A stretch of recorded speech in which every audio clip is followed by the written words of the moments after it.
if you can go on that journey, the sooner in your life, the better. I know a lot of women who postpone this for, okay, after my educational years, after my career, after I have children, after I have grandchildren, whatever, in whichever way we postpone this.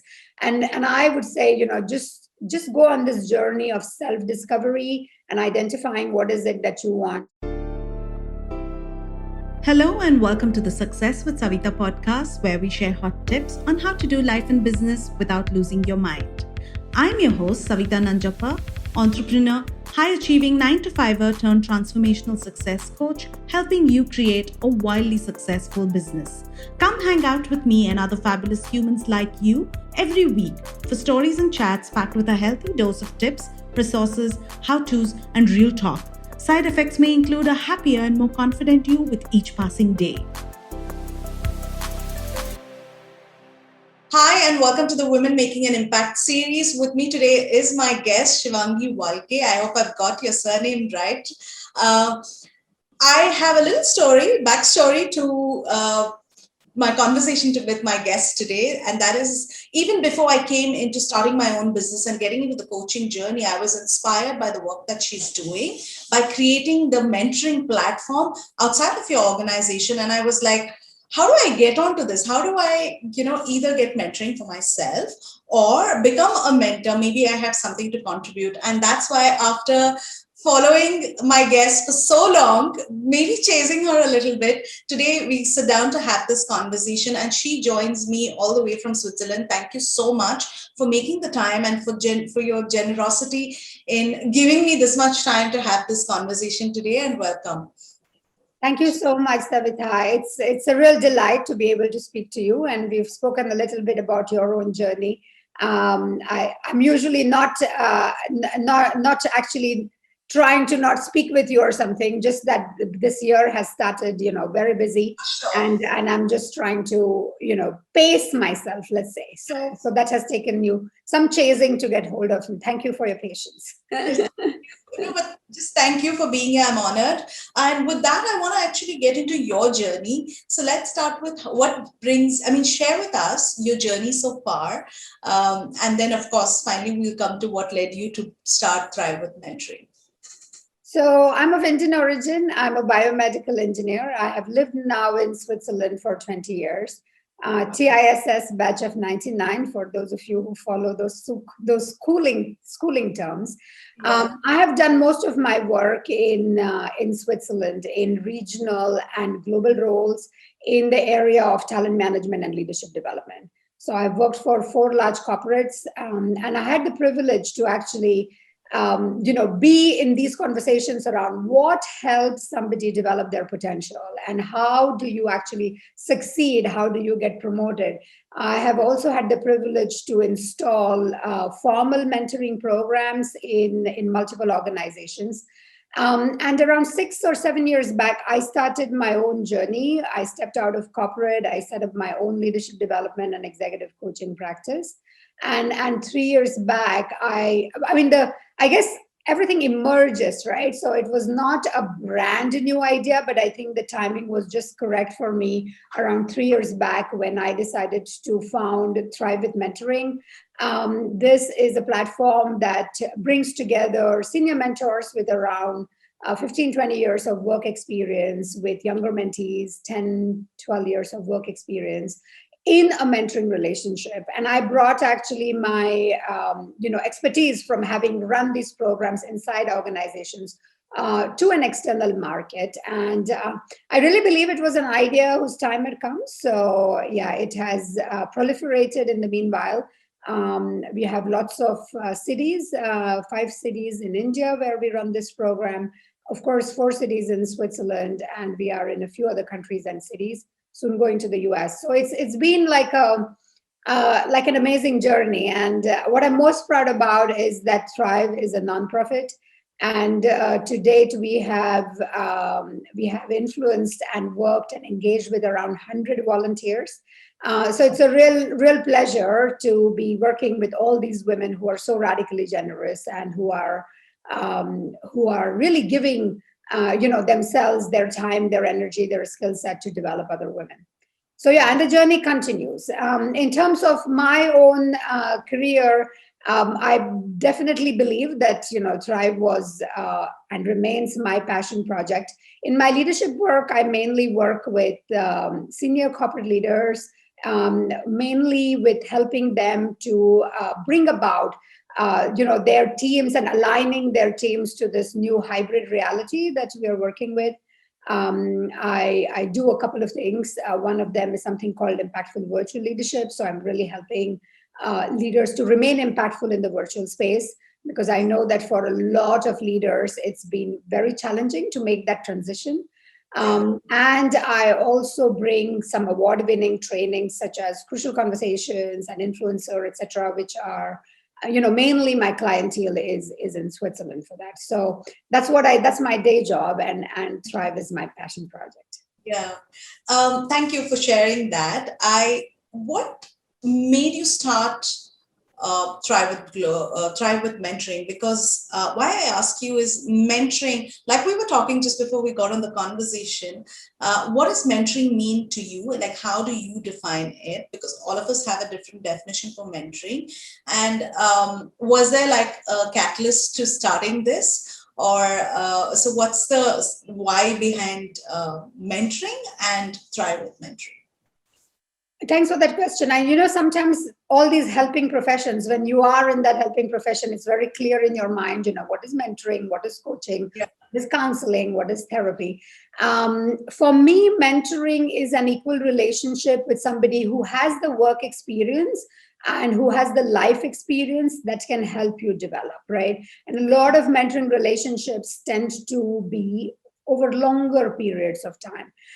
With Thrive, it's a slightly different proposition because we have mixed, I would say, some of the elements of coaching, and we've got them into mentoring. So a Thrive mentoring relationship, at least the formal one, is only 6 months, right? And it is a formal program where you create a mentoring contract. You define as a mentee what are your goals. You define, how your mentor is going to help you meet those goals. What are those feedback mechanisms that you're going to use? How are you going to give each other feedback? Because the belief that I have is, even though the mentor has more work and life experience, there is a lot that the mentee can also bring to the relationship.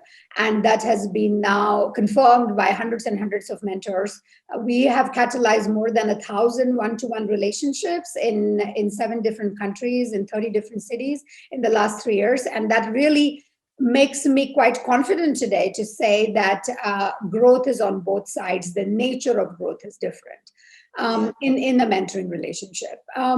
Inside an organization, and this is where I would like to differentiate between a mentor and a sponsor, because there are, of course, people who will support you and your development inside an organization. These are the people who might, speak for you when you're not in the room. They might help you to get promoted. They might offer you strategic projects to work on.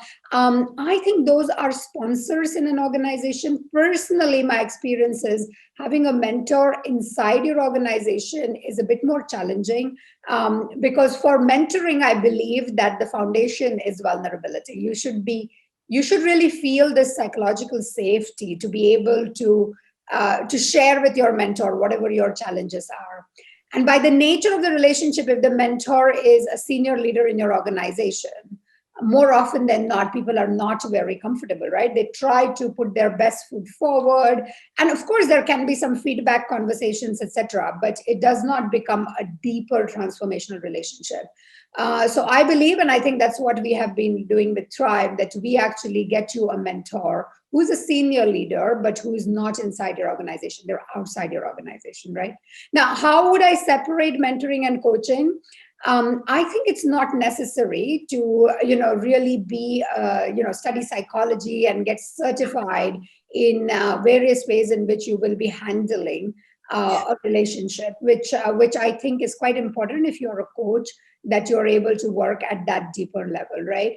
Around 20% of Thrive mentors are coaches, are certified coaches. And of course, the nature of the relationship will differ as compared to somebody who is much more into mentoring. I guess one of the other important distinctions is that as a mentor, it's not only allowed, but you're also welcome to offer advice to your mentees.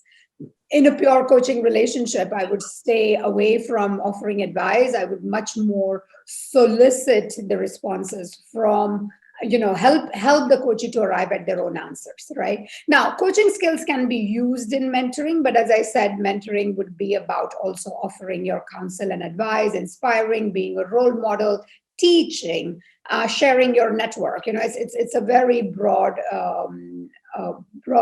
let's say, skill set and resources that you can bring to the mentoring relationship.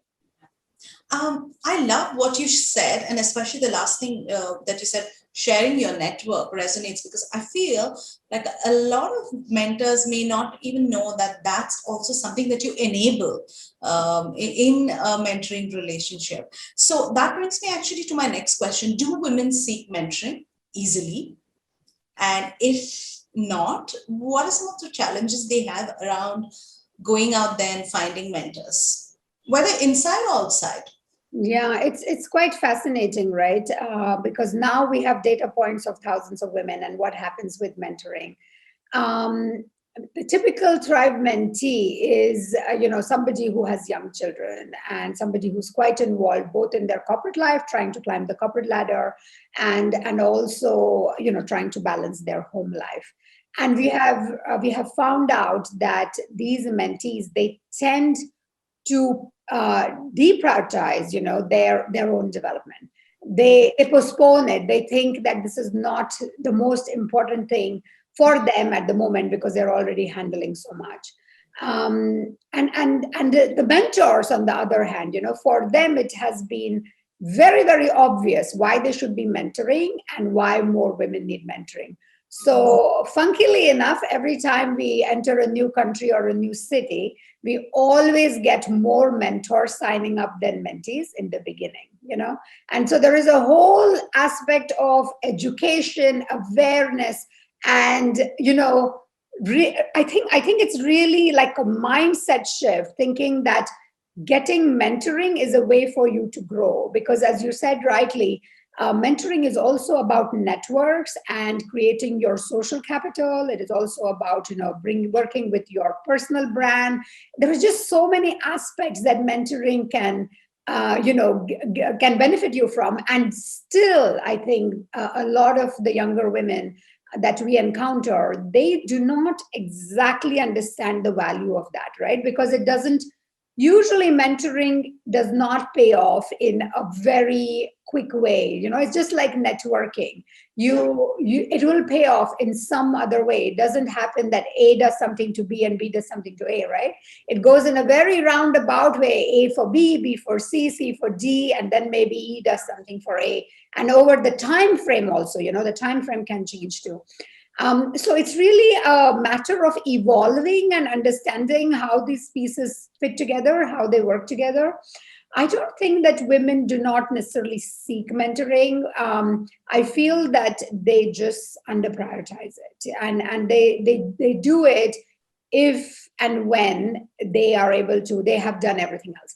The other place where I see that they do seek mentoring, which I always say is a little bit late, is when they know they want to find a new job, something is not going on really well with the career. And then it's like, okay, then they start seeking networks and mentors and, etc. And I always say, the networking is a little bit like an SIP, the mutual fund systematic investment plan. You need to contribute into your network, even when things are working really well for you. And not, suddenly try to develop a network when things are not working for you. And I've seen now plenty of women fall into that trap because they under prioritize these things, which will pay off in the future. And then they wonder what happened. They're not working so much on their social capital. And I think mentoring can be a key way to work on that. Absolutely. I love that you bring the comparison to networking, because, like nothing is instant and you have to invest first before you're able to take it out. And actually answered my next question, which is there a right time to get mentoring? And I guess the answer is like, is there a different answer? Like, should they have a few years of experience or not? If you can get it anytime. So mentoring works at very different levels, right? There are lots of, at least internationally, and I'm sure that's the case even in India, lots of student mentoring programs, right? That you are in a MBA school or you're doing some higher studies and you are assigned a mentor, and the mentor will typically help you, even with your educational choices and first career choices, etc. So it can start fairly soon, I would say. There are youth mentoring programs. There are also mentoring programs which are based on race and gender. I mean, Thrive is in this, gender mentoring program. We have chosen that women should have at least 5 years of work experience to benefit from the sort of mentors that we attract to the platform. And the reason for that is we want you to have some life and work experience, having tried some of the things, right? I believe that earlier in your career, you can benefit a lot from getting trained and working on your functional and technical skills. With Thrive, the focus is much more on leadership skills and your growth as a leader and as a professional. So we really start our mentoring relationships with with women who have at least 5 years work experience. Having said that, it does not mean, I would encourage everybody to get, as many mentors as possible and as soon as possible in their lives, in whichever format, right? Through a formal initiative like Thrive, but also informally, and make it much more regular. I also believe a lot in the concept of a board of mentors, that it's not one mentor that you have multiple mentors, and you really think about what are the strengths that this mentor is going to bring. I mean, as an entrepreneur today, I have an executive coach. I run my own coaching practice. I have a supervisor. I have a business mentor. It's quite different, right? The relationship is not about me and my leadership skills. The relationship is much more about how do I grow my business. So the skill sets and the mindsets that different mentors bring will be different. And yeah, I'm a convert in terms of knowing and living through this organization I have created, that mentoring can really be transformational. And I'm saying, I'm functioning as Thrive in the space of women to women mentoring, but that doesn't mean that I think that women should only get women mentors. Of course, women should have male mentors too, and men should have women mentors too. Everybody just brings a different perspective. Like what you hear so far? Make sure you never miss a show by clicking the subscribe button now. Stay tuned as we take a quick break, and we'll see you on the other side of the show. Awesome. Okay, so let's say I don't have access to a formal mentoring program, and I know that I need like a mentor, and how does one go about? Is there like the right mentor? Is there a way to identify the mentor for you? Do you have some guidelines around that? So maybe I'll answer your question in two ways, right? One is seeking formal mentorship when you do not have access to a formal program. And I know this happens in corporates. As I said, I have installed corporate mentoring programs where there was clearly a pyramid, right? So only a few people got mentoring from a few people. Yeah. However, we were also then making available the material which will allow you to reach out to somebody that you feel you might value from. For a lot of people, they are open. They might not come forward and do everything that is typically then under the guidelines of a formal mentoring program, right? Because a formal mentoring program will work with things like having a clear mentoring contract, which clarifies the goals of the mentee. How is the mentor going to help? What are the feedback mechanisms? How's the organization going to support? Because even mentors need to be trained and upskilled, in terms of the work that they do, right? So all of that comes as a part of a formal initiative. But I would imagine that it's actually, getting out of your comfort zone, going to that person that you feel you can learn something about, following them a little bit like what you have done. You said you followed my work, you've been reading me, and you've been following me, then you reach out to me, right? I think it's an act of courage. It's something to, when you speak to somebody whom you don't know, you need to be really well prepared, and you need to say the why and the how, and then allow them, offer your mentor options, because it might be that they would, engage with you in for a limited period of time. It might be one conversation. It might be something that lasts over a couple of years and is infrequent, right? I think as human beings, we love having a choice. So if we are, if you are approaching a mentor, then I think allowing a choice, especially a senior mentor who may be, very, very busy and trying to balance a few things. I think it really helps if you study, what is it that you'd like to learn from them, and really be able to explain to them why this one-on-one relationship can be transformational. And also, can you bring something to them? Now this is something interesting, right? Because in terms of mentoring, the common thing to think about is that the mentor gives and the mentee receives. And I know this now from hundreds of women who are mentors with Thrive. And many of them are repeat mentors, and they know that they can also benefit, from this, because it allows them to have, access to another kind of relationship where there is no, it allows them to give an opportunity to reinvent themselves, right? You can be a different kind of mentor for a different kind of mentee. Whereas if you're a manager or a leader in an organization, you come with your, all the biases that your team members might have about you, your peers might have about you. But in the mentoring relationship, you might also be able to experiment and reinvent yourself. That's something that is quite interesting, even from a mentor's point of view, right? So really think about, okay, so what are you going to bring to that relationship? Even though you're seeking mentoring, what might you be able to give? Yeah. I hadn't even thought about this is such an interesting point, because I hadn't even thought about what you can give as a mentee, because we are, like you said, it's all about what can I get and what can I take. So it's a very interesting thought that you have shared, and I think it's a lot of value. And obviously the mentor feels like they are also gaining in the relationship versus just one way that you are delivering. On that note, I'm actually going to go into your own career, right? What has really been like a game changer for you? Has it been mentoring? Has it been a couple of things around? It can't just be one thing always. What would you say has been a game changer for you in your own career? Yeah.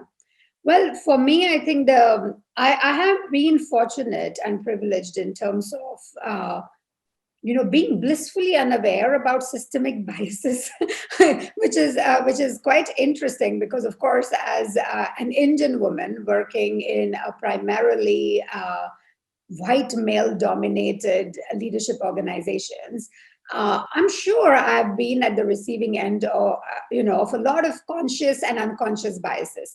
But I must admit that my own journey to understand this systemic biases is quite new. When I was in my career, I was really unaware about this. So if I would not land a promotion where I thought, that I would be ready for it, I would never say, oh, there is a bias in the system and, this organization is not D&I friendly or anything. I would just say, okay, the person who got it, is maybe better positioned. So I think there is this whole element of awareness, and I know that there are plenty of men and women out there, who come from diverse backgrounds, who may not even be aware about biases, right? Because a lot of the biases, as we know, are at an unconscious level. These might be biases linked to, which school you came from and, what kind of function. All sorts of biases exist in the system, right? For example, a general manager in a pharmaceutical company typically has sales and marketing experience, or finance experience. You'll hardly find somebody who's only done HR to become a general manager of an organization, right? There are exceptions, but those biases, they're quite ingrained in a system. So I think even that awareness that you might be at the receiving end of bias then gives you the language and then gives you the possibility to have that conversation, right? Because you've been blind to that. So for me, I think that has been a journey over my career, that I have had mentors, both men and women, who have actually made me aware of my potential, who have helped me to sort of reach my potential, either through single conversations or through ongoing relationships, which have lasted pretty much my professional life, right? So that has really, contributed a lot. I also believe in executive coaching a lot. And for me personally, that has been really, really helpful. Again, as I said, I differentiate between these helping professions. I think mentoring has its own space and sponsoring does. And executive coaching is something, which has its own space too. And for me, coaching has been very transformational. I think that it really helped me to even make that, decision to transition from what could be considered as a fairly successful corporate path to even founding my own business, right? I think that transition, probably I wouldn't have done that if I was just left up to my own thinking patterns. As Einstein said, if you need to make a decision at another level of consciousness, it is not easy to do it from where you are. And I think that's where having a mentor and having a coach has really been a game changer for me. And last but not the least, I think one of the things, and I recently, well, not so recent, 3-4 years back, I pursued a master's in organization development, looking at systems, systemic thinking, gestalt, and complexity thinking. And I think that has been quite transformational in my worldview, the lens through which I look at the world, because I think I became far more, let's say, aligned, not just cognitively. I think cognitively, I knew a lot of these concepts for a long time, but I think through my work that I have done in terms of my own personal development and personal growth, I really believe in interdependence. I really believe that every action that I take and everybody else takes impacts everybody else. And I think starting something like Thrive as a nonprofit is also a manifestation of that journey that I went on in terms of working on my levels of consciousness. Yeah, I think so. I think when you start something, it changes so much about you as well. So, thank you so much for sharing that. I just have 2 more questions before I let you go. I won't take a long time. One is, so I know I actually saw your article, which also said someone asked you, how do you do all this? How do you do as much as you do? So how do you do, and what's a day in your life look like? So I manage energy rather than managing time, right? So I think that has really the secret, if I can say that. I have, and again, I have created now an ecosystem for myself that works in that way, right? Because I believe that as an entrepreneur and as a business owner, being my own boss, I have the possibilities to manage, and decide what do I want to work on today and what would, give me energy tomorrow. So clearly, not being in a system where somebody else decides what you're going to do helps. But again, I feel that managing my energy really helps me to be creative, to be innovative, and to produce things from a space of joy rather than, the shoulds, right? So recently, for example, I have started with a creative writing course, and that is at the confluence of Zen, Buddhism and writing, which I find completely fascinating. And given any spare moments, I mean, given a choice, I would just sit and write at the moment rather than doing anything else, because it's been such an act of liberation. And I mean, I've been writing for a while, right? But this sort of writing, creative writing, is different. I do a lot of business writing. I write a lot from a place of, experience and what my teacher would say, ego. And I think that I'm shifting this way of writing and getting much more into creative writing, right? So again, I do not compartmentalize my life. I know that a lot of people will say that you compartmentalize, and this is your work time, and this is your creative time, and this is your family time. Personally, what has worked for me is that my life and my work, they flow into each other.